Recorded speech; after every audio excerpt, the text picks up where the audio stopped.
Hey everyone, what's up? So this video is going to act as some sort of recap for the first season of The Man in the High Castle, prior to me checking out and reviewing the show's second season, which is slated to air in one day. A review that I should be able to bring you sometime before or during the upcoming weekend, once I'm done watching the entire new season. I'm so sorry my voice is a little bit muffled here, but I'm having a very bad cold, my nose is blocked, it's horrible pretty much. But anyway, this show was one of the best shows in 2015, and in my opinion, the best Amazon series so far. It was as well the most watched Amazon original series since Amazon got into that kind of business.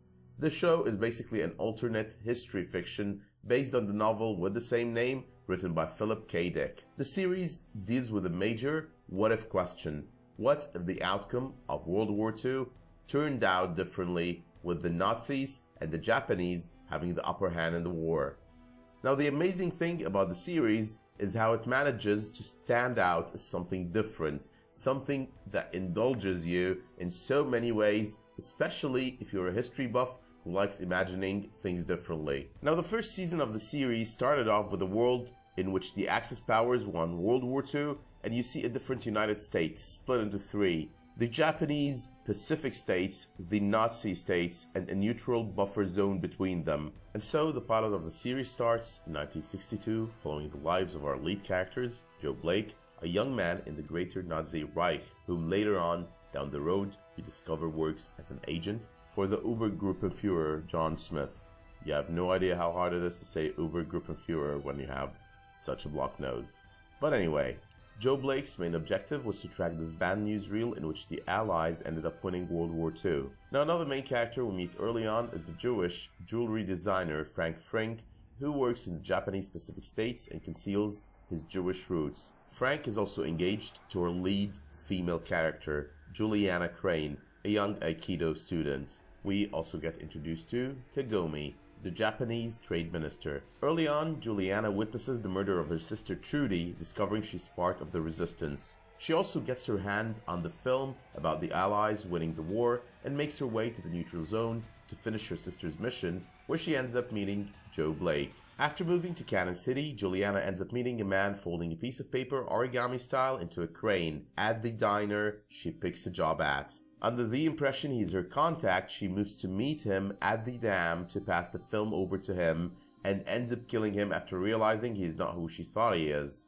Joe arrives as well to try and save her, even though he has been ordered not to intervene by John Smith. Next, we meet the Marshal, a Nazi bounty hunter, arriving in Cannon City to find Juliana, who realizes the owner of the diner she works in was her sister's contact, and as he leads both her and Joe into the woods, they're surrounded by members of the resistance and is forced to give them the film. When the Marshal catches up with Juliana, Joe intervenes to save her, and she fakes her death to trick the Marshal into believing she was gone in a burning car.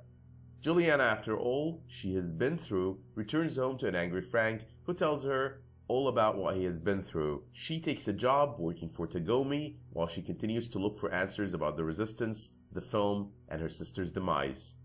But wait a second, let's get back to Frank for a moment here and what he has been through. Now, while Juliana was away, her fiancé Frank was arrested by a Japanese inspector and faced the risk of being extradited to Nazi Germany, where he would be executed for being a Jew.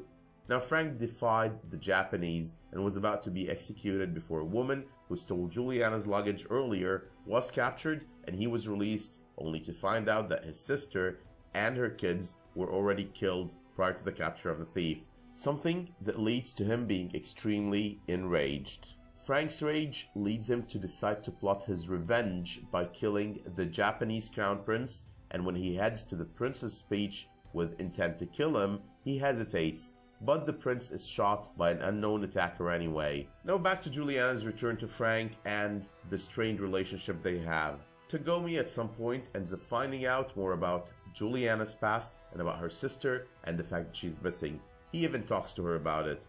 Now Juliana realizes Trudy's body has been dumped, among other bodies, by the Japanese in some sort of a group grave.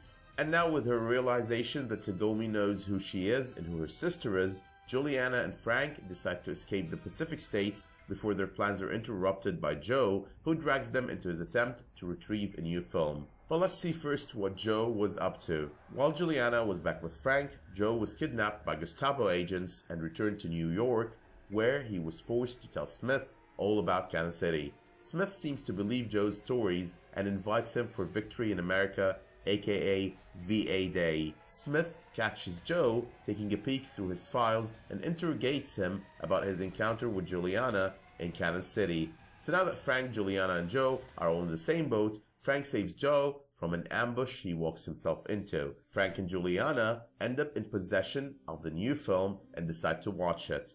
The film depicts a nuclear-bombed San Francisco in the near future where the SS, the German protection squadron that is, rounded up survivors and executed them. The biggest surprise though is this film depicted Frank to be one of the survivors executed by Joe in an SS uniform. Their newly found knowledge leads them to confront Joe for being a Nazi agent.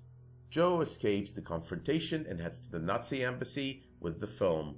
Chief Inspector Kido discovers a German sniper was behind the attempt on the Japanese Crown Prince's life and manages to kill him. While I didn't go into too much detail with regards to Wagner's character, who probably won't be returning for season 2, the finale of the first season as well shows us a Wagner planning to kill Hitler, but ending up killing himself in Hitler's presence. Now, interestingly enough, when we first meet the Fuhrer, he's watching the alternate newsreels where the Allies won the war, and he mentions he learns something new every time he watches one of these. The first season ends with Tagomi sitting in Union Square, meditating with the charm that Juliana gave him before he opens his eyes only to find himself in the 1962 we know historically, where the Allies won and America is dealing with the Cuban Missile Crisis.